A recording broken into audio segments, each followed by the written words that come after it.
Hello guys, അപ്പോൾ നമ്മൾ ആറ്റുകാലെത്തി. ഇവിടെ നമ്മൾ ടീച്ചറമ്മയുടെ വീട്ടിലെത്തി. അതിനുശേഷം ഫുഡൊക്കെ നല്ല രീതിയിൽ നമ്മൾ കഴിച്ചു. എല്ലാ സൗകര്യങ്ങളും ടീച്ചറാൻ്റെ ഞങ്ങൾക്ക് ചെയ്തു തന്നു. എന്നിട്ട് ഇത് നമ്മൾ ബാഗൊക്കെ താത്തു വെച്ച് എല്ലാവരും ഒന്ന് ഇരുന്നതിന് ശേഷം വെളിയിലിറങ്ങി. വെയിലൊന്നുമില്ല കേട്ടോ, നല്ല ക്ലൈമറ്റായിരുന്നു. നമ്മൾ വന്നിറങ്ങിയത് റെയിൽവേ സ്റ്റേഷനിൽ നല്ലൊരു ചാറ്റമഴ ഉണ്ടായിരുന്നു. ടീച്ചറമ്മയും അമ്മയും അപ്പച്ചിയും എല്ലാവരും കൂടെ ഇങ്ങനെ പഴയ പൊങ്കാലയുടെ വിശേഷങ്ങളും എല്ലാം ഇങ്ങനെ ചോദിച്ചറിഞ്ഞുകൊണ്ടിരിക്കുകയാണ്. അപ്പോൾ ഇവിടെ എല്ലാം ഇപ്പോൾ അടുപ്പുകൾ വരും, ആളുകൾ വരും. ഇതേ അടുപ്പൊക്കെ ഓരോരുത്തരെടുത്ത് വെച്ച് തുടങ്ങിയിട്ടുണ്ട്. അപ്പം ഞങ്ങൾക്കുള്ളത് ടീച്ചറമ്മയുടെ വീടിൻ്റെ ഫ്രണ്ടിലാണ്. അപ്പോൾ പുതിയതായിട്ട് വരുന്നവർക്ക് ഇങ്ങനെ കട്ട വാങ്ങണം. പിന്നെ അല്ലാത്തവർ കഴിഞ്ഞ വർഷത്തെ കട്ട കഴുകിയെടുക്കുകയാണ് ചെയ്യുന്നത്. കട്ടയ്ക്കൊക്കെ ഭയങ്കര വിലയാണ്, 3 എണ്ണം 50 രൂപയാണ്. അപ്പോൾ ദേവിക്ക് വേണ്ടിയിട്ട് നമ്മളിതൊക്കെ ഒരുപാട് സന്തോഷത്തോടുകൂടി വാങ്ങിക്കുക. അതിനുശേഷം ഞങ്ങളിതേ ഒരു കണിക്കൊന്ന, അതുപോലെ ഈ മാങ്ങ, ഇതൊക്കെ ഇവിടെ നേരത്തെ ഉണ്ട് കേട്ടോ. മാങ്ങ എല്ലാ വീട്ടിലും നല്ല പാകമായിട്ടുണ്ട്. അതൊക്കെ ചുമ്മാ രസത്തിന് ഫോണിലങ്ങ് എടുത്തു, മാങ്ങയുടെ ഉള്ള ഇഷ്ടം കൊണ്ട്. അതിനുശേഷം ഞങ്ങൾ പർച്ചേസിങ്ങിനായിട്ട് ഇറങ്ങാണ്. അപ്പോൾ എല്ലാവർക്കും എന്താ പറയുക, പൊങ്കാലയ്ക്ക് വേണ്ടിയിട്ടുള്ള കലം, അതുപോലെ തന്നെ തവി, ഇങ്ങനെയുള്ള സാധനമൊന്നും നമ്മൾ എടുത്തിട്ട് വരില്ല. ഇതൊക്കെ ഫ്രഷായിട്ട് വാങ്ങണം. ആറ്റുകാൽ അമ്പലത്തിൻ്റെ ഒരു 10 മിനിറ്റ് നടന്നു കഴിഞ്ഞാൽ അമ്പലത്തിൻ്റെ പിന്നിലെത്തും.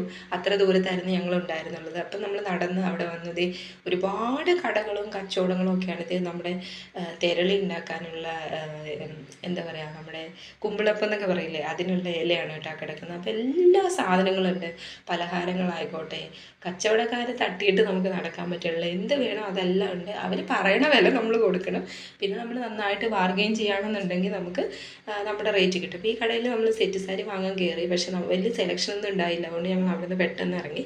ഈ നല്ല ദേവിയമ്മയുടെ പ്ലോട്ടുകൾ ഇങ്ങനെ ഒരുപാട് എല്ലായിടത്തും ഉണ്ട്. ഭയങ്കര സന്തോഷമാണ്. തിരുവനന്തപുരം നഗരമേ ശരിക്കും പറഞ്ഞാൽ ആറ്റുകാൽ അമ്പലമായി മാറുകയാണ്. അതുപോലെ എന്താ പറയുക, ജനങ്ങളാണ്. ഇങ്ങനെ ജനസമുദ്രമാണ്. അതിനുശേഷം നമ്മൾ ആ തിക്കിനും തിരക്കിനും ഇടയ്ക്കിലൂടെ ഇങ്ങനെ അലഞ്ഞ് കറങ്ങി നടന്നിട്ട് എല്ലാവരും കൂടെ ഒരു ഐസ്ക്രീം അടിക്കാമെന്ന് വെച്ചു. അങ്ങനെ നമ്മൾ സുജി ചേച്ചി ഞങ്ങൾക്ക് എല്ലാവർക്കും ഐസ്ക്രീം വാങ്ങി തന്നു. അതിനുശേഷം വൈകിട്ട് നമ്മുടെ തൊട്ടടുത്താണ് അമ്മയുടെ അനിയത്തി ചിറ്റയുടെ വീട്. അങ്ങോട്ടേക്കാണ് ഞങ്ങൾ പോയത്. ടീച്ചറമ്മയുടെ അവിടെ സാധനങ്ങളൊക്കെ വെച്ചിട്ട് ചിറ്റയുടെ അടുത്തേക്ക് നമ്മൾ പോയി.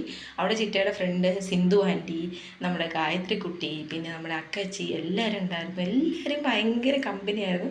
ശരിക്കും സ്നേഹമുള്ളവരെ ദൈവം കൂട്ടിച്ചേർക്കും, അല്ലെങ്കിൽ നമ്മുടെ ക്യാരക്ടർ ഉള്ളവരെ തന്നെ നമുക്ക് ഇങ്ങനെയുള്ള സന്ദർഭത്തിൽ തരുമെന്ന് പറയുന്നത് ഭയങ്കര സത്യമാണ്. ചിറ്റയൊക്കെ ഭയങ്കര ഹൈജീനാണ് കേട്ടോ. എപ്പോഴും ഇങ്ങനെ ക്ലീനിങ് കാര്യങ്ങളൊക്കെയാണ്. എല്ലാവരും നല്ല നീറ്റ് ആൻഡ് പെർഫെക്റ്റ് ആയിരിക്കും. അപ്പം നാളത്തേക്കുള്ള കൊതുമ്പ് കാര്യങ്ങളൊക്കെ ഇവർ കട്ട് ചെയ്ത് സെറ്റ് ചെയ്ത് വെച്ചുകൊണ്ടിരിക്കുകയാണ്. അതിൻ്റെ ഇടയ്ക്ക് വർത്താനവും കളിയും ചിരി എല്ലാം നടക്കുന്നുണ്ട്. എല്ലാവരും ഇങ്ങനെ ഇരുന്ന് വട്ടത്തിനിരുന്ന് വർത്താനമൊക്കെ പറയുകയാണ്. ചിറ്റപ്പനകത്തിരുന്ന് ഫോണും ന്യൂസ് പേപ്പറൊക്കെ നോക്കുന്നു. ഞങ്ങളെല്ലാവരും ഇവിടെ ഇരുന്നുകൊണ്ട് വർത്താനം, ഫോൺ വിളി, വീഡിയോ കോൾ എല്ലാം ആണ്.